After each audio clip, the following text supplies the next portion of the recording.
हजरत अली रज़ियल्लाहु ताला अन्हु ने और आपके साहबजादों ने तहज्जुद की नमाज पढ़ी। नमाज से फारिग होने के बाद आप वहीं पर तशरीफ फरमा रहे, आप वहीं पर बैठे रहे। उसके बाद हजरत अली रज़ियल्लाहु ताला अन्हु ने हजरत इमाम हसन से फरमाया, इमाम हसन नमाज का वक्त हो गया है, फजर की नमाज का वक्त हो गया है, अजान कहो। अब हजरत हसन रज़ियल्लाहु ताला अन्हु अजान कहने के लिए उठते हैं, अजान कहते हैं, अजान पढ़ते हैं। हजरत गिरामी जैसे ही आपने अजान कही, अल्लाहु अकबर, पूरे कूफे के अंदर मालूम हो गया कि हजरत इमाम हसन अजान पढ़ रहे हैं। अल्लाहु अकबर, जब ये मालूम हो गया कि हजरत हसन अजान पढ़ रहे हैं तो जमात कराने वाले अली हजरत अली रज़ियल्लाहु ताला अन्हु भी मौजूद होंगे। अल्लाहु अकबर, प्यारे इस्लामी भाइयों, लोग दर बदर आना शुरू हो जाते हैं, कूफे की मस्जिद भर जाती है। हजरत अली रज़ियल्लाहु ताला अन्हु नमाज के लिए खड़े होते हैं, नमाज पढ़ा रहे हैं, नमाज पढ़ा रहे हैं। पहली रकत करते हैं और पहली रकत से फारिग होने के बाद में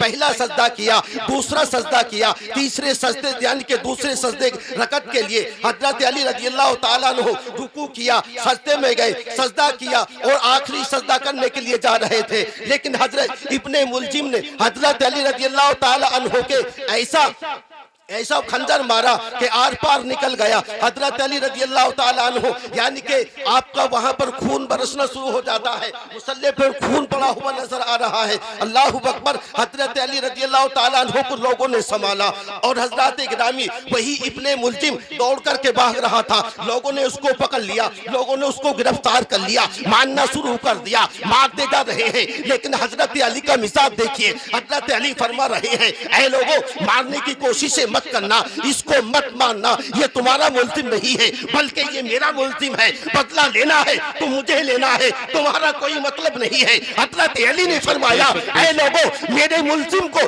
मेरे हुजरे के अंदर बंद कर दो। हजरत गिरामी, आपके मुल्जिम को आपके हुजरे के अंदर बंद किया गया। अल्लाहु अकबर, और बंद करने के बाद में पहला दिन गुजरता है, दूसरा दिन गुजरता है, तीसरा दिन गुजरता है। उसके बाद में हजरत अली रज़ियल्लाहु ताला अन्हु ने अपने बेटे हसन को बुलाया और हसन को बुला करके कहा, हसन करीब आओ। हसन करीब आए और हसन से कहा, ए हसन, जाओ घर जाओ और मेरी बेटी हजरत ज़ैनब जो पर्देदार है, पर्दे के अंदर रहने वाली है, मेरी बेटी ज़ैनब से कहना कि ए ज़ैनब, यानी हजरत अली रज़ियल्लाहु ताला अन्हु ने एक गिलास शरबत मंगाया है। अल्लाहु अकबर, हजरत हसन कहते हैं, ए बहन ज़ैनब, यानी कि हजरत अली ने एक गिलास शरबत मंगाया है, आप एक गिलास शरबत तैयार कर दीजिएगा। हजरत गिरामी, अब बहन ज़ैनब रोती तो जा रही है और कहती जा रही है, या अल्लाह मेरे अब्बा की खैर फरमाना, या अल्लाह मेरे अब्बा को शिफा अता फरमाना। अल्लाहु अकबर, शरबत तैयार कर रही है। वो शरबत किसी चीनी से तैयार नहीं हो रहा था, वो शरबत किसी रुआबजा से तैयार नहीं हो रहा था। हजरत ज़ैनब ने उस शरबत को एक शहद से तैयार किया था। वो पर्दे वाली ज़ैनब के जब हजरत अली रज़ियल्लाहु ताला अन्हु घर के अंदर जाते थे तो हजरत ज़ैनब रज़ियल्लाहु ताला अन्हा अपने बाबा हजरत अली से इतनी हया करती थी, इतनी हया करती थी कि अली जब आंगन के अंदर आते थे, हजरत ज़ैनब रज़ियल्लाहु ताला अन्हा अपनी अम्मी हजरत फातिमा तो ज़हरा रज़ियल्लाहु ताला अन्हा की पीठ के आगे आकर के बैठ जाती थी और मुंह को झुका करके बैठ जाती थी। अल्लाहु अकबर, पढ़िए दरूद पाक, अल्लाहुम्मा सल्ली अला सय्यदिना बारिक व सल्लिम सल्लु अलैहि सलातो व सलामन अलैका या रसूल अल्लाह।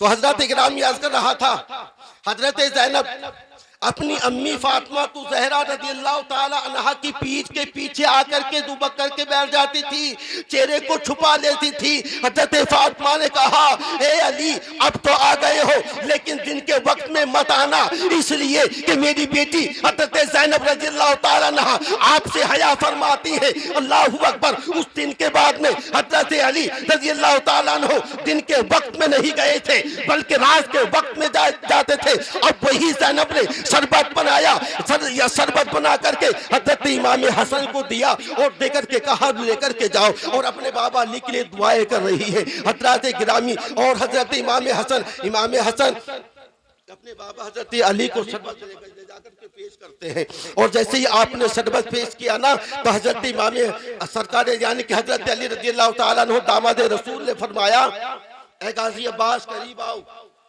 गाजी अब्बास करीब आते हैं, वो गिलास आपको दिया, वो कटोरा आपको दिया, और आपसे कहा, ए गाजी अब्बास, तुम्हारा दिमाग तेज है, तुम्हें गुस्सा ज्यादा आता है, लिहाजा गुजारिश ये है बड़ी प्यार के साथ मुझसे बात करना है, बड़े सब्र के साथ में तुम्हें काम लेना है। लो ये कटोरा लो और मेरे दुश्मन के पास जाओ, मेरे मुल्जिम के पास जाओ। अब हजरत यानी कि गाजी अब्बास रज़ियल्लाहु ताला अन्हु उसी मुल्जिम के पास आते हैं। जब उस मुल्जिम के पास आते हैं ना, तो आकर के दरवाजा खोला। दरवाजे से फारिग होने के बाद में ये हजरत गाजी अब्बास ने कहा, लो हजरत अली रज़ियल्लाहु ताला अन्हु ने आपके लिए शरबत भेजा है, इस शरबत को पी लीजिए। हजरत अली ने वो शरबत कहा कि हजरत अली ने ये शरबत भेजा है, आप इस शरबत को पी लीजिएगा। हजरत गिरामी, जैसे ही इब्ने मुल्जिम ने वो शरबत लिया, हाथ में लिया, लेने के बाद में कहा, इस शरबत को मैं नहीं पीऊंगा। कहा, इस शरबत को मैं नहीं पीऊंगा। नहीं पिया। गाजी अब्बास ने कहा, इस शरबत को क्यों नहीं पियोगे, इस शरबत को क्यों नहीं पियोगे? तो उसी मुल्जिम ने कहा, ए गाजी अब्बास, इस शरबत के अंदर जहर मिला हुआ है, इसलिए इसे नहीं पीऊंगा।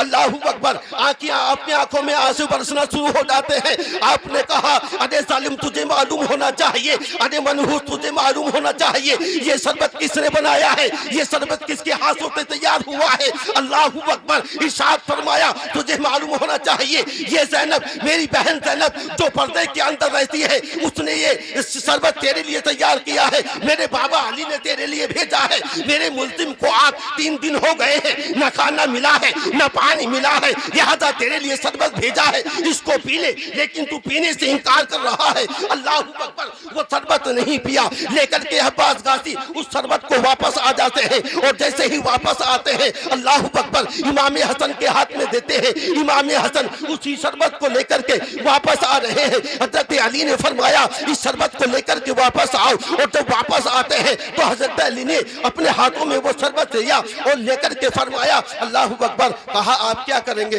कहा, इसको मैं पीऊंगा। अल्लाह अकबर। जैसे ही आपने अपने होठों से लगाया, हजरत जिस्म के अंदर नहीं जा रहा था, वो बाहर निकल रहा था। अल्लाह अकबर। आपके 18 बेटे भी वहीं पर मौजूद हैं, आपकी 18 बेटे भी वहीं पर मौजूद हैं। अल्लाह अकबर। हजरत अली ने फरमाया, वो पर्देदार मेरी बेटी ज़ैनब जो है, उसको भी बुला लाओ। अल्लाह अकबर। हजरत ज़ैनब जो पर्देदार है, पर्दे की हालत में आती है, यानी कि चेहरा छुपा हुआ है, नाखून छुपे हुए हैं, पैर छुपे हुए हैं, हाथ छुपे हुए हैं, और